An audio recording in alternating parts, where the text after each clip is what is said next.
નમસ્કાર મિત્રો, આપ સૌનું ફરી એકવાર સ્વાગત છે એક નવા વિડીયોની સાથે। જે ગોંડલમાં રામકથા ચાલી રહી છે તેનામાં હજારો ભાવિક ભક્તો જે કથાનું શ્રવણ કરવા આવે છે તેમની માટે જે મહાપ્રસાદની તૈયારી કરવામાં આવે છે રસોઈ ઘરની અંદર, તો એ કઈ રીતની છે અને કેટલા લોકોની રસોઈને બનાવવામાં આવે છે તેના વિશે આ વિડીયોની અંદર આપને સંપૂર્ણ માહિતી આપવામાં આવશે। જો આ વિડીયો પસંદ આવે તો લાઈક, શેર અને સબસ્ક્રાઇબ કરજો। કોમેન્ટમાં જય શ્રી રામ લખવાનું ભૂલશો નહીં। તો મિત્રો, અત્યારે આપણે પહોંચી ગયા છીએ કે જ્યાં રોટલી બનાવવામાં આવે છે બપોરે જે મહાપ્રસાદ છે તેની માટે। એક સાથે ત્રણ મોટી દેગ ઉપર એ બનાવવામાં આવે છે રોટલી। તો આપણે સંપૂર્ણ જોઈએ કઈ રીતે બનાવવામાં આવે છે। આપ જોઈ શકો છો કેટલા લોકો એક સાથે અત્યારે કાર્યરત છે।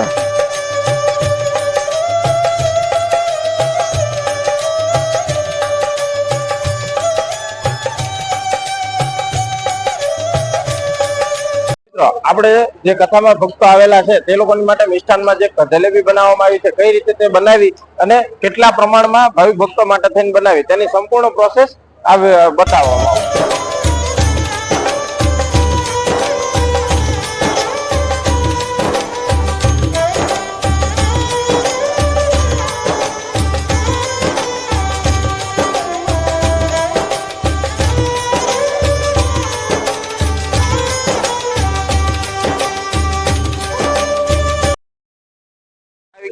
ખમણ બનાવે છે તે જગ્યાએ લાઈવ ખમણ કઈ રીતે બનાવવામાં આવે છે તેની સંપૂર્ણ પ્રોસેસ આપણે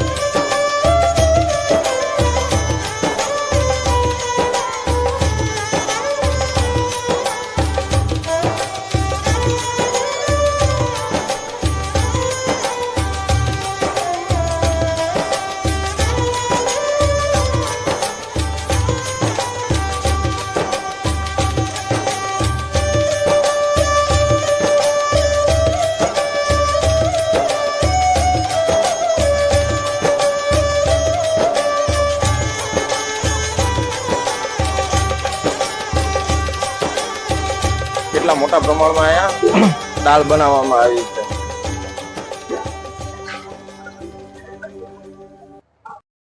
આપણે જે દાળ જોઈ એ પ્રમાણે આ ભાત પણ અહીં ઓસાવીને કેટલા પ્રમાણમાં અત્યારે તૈયાર કરવામાં આવેલા છે। પહેલા તમારું નામ? નમસ્કાર મિત્રો, અત્યારે આપણે જોઈ રહ્યા છો કે આ ગરમીના વાતાવરણની અંદર જે શ્રદ્ધાળુઓ જે કથા કરવા માટે આવે છે તેમને ઠંડી છાશ દેવામાં આવે છે કે જેથી કરીને એમને ઠંડક થોડી મળી રહે અને જે ગરમીનો પ્રમાણ છે તે ઘટી શકે। તેમને કઈ રીતે મોટાભાઈ આપણું શું નામ છે? મારું નામ પ્રેમજીભાઈ, ગામ નેસવડ થી। અમે 400 માણસ આવેલા છીએ અને બધા સિમન દાદાના માધ્યમથી આવેલા છીએ અને સિમન આપણા શ્યામજીભાઈ, મોહનભાઈ, અર્જુનભાઈ એ બધા મારા માણસો છે। બરાબર। અને અમે આ અમૂલ દૂધનું પાવડર આવે એની છાશ બનાવીએ, સાંજે મેળવી દઈએ। અત્યારે દહીં બનાવ્યું, બરોબર। પછી બપોર થાય એટલે બરફ નાખીએ, પાણી નાખીએ અને ઠંડી પાવાની બધાને। જય સિયારામ। આપણે પહોંચી ગયા છીએ કોઠા રૂમમાં। કોઠા રૂમમાં આપ જોઈ શકો છો મારી પાછળ કઈ રીતની અત્યારે અગાઉથી સુવિધા કરી રાખવામાં આવે છે અને આ જે માલ સામાન જે કાચું સીધું રાખવામાં આવે છે તેનું કઈ રીતનું મેનેજમેન્ટ કરવામાં આવે છે તેના વિશે આપણે સંપૂર્ણ માહિતી લઈ। મિત્રો, આપણે આવી ગયા છીએ કોઠા રૂમમાં કે જ્યાં અત્યારે કથાની પ્રસાદ માટે થઈને જે અગાઉથી તૈયારી કરીને રાખવામાં આવે છે। કેટલો સામાન કઈ રીતે બધી વસ્તુની વ્યવસ્થા અત્યારથી સુવિધા કરી રાખવામાં આવેલ છે।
મિત્ર, આપણે સંપૂર્ણ રસોઈ વિભાગની માહિતી લીધી. કેવો લાગ્યો તમને રસોઈ વિભાગ મહાપ્રસાદની જે તૈયારી છે તે? જો આપને વિડીયો પસંદ આવે તો લાઈક, શેર અને ચેનલને સબસ્ક્રાઇબ કરવાનું ભૂલશો નહીં. કોમેન્ટમાં જય શ્રી રામ જરૂરથી લખજો.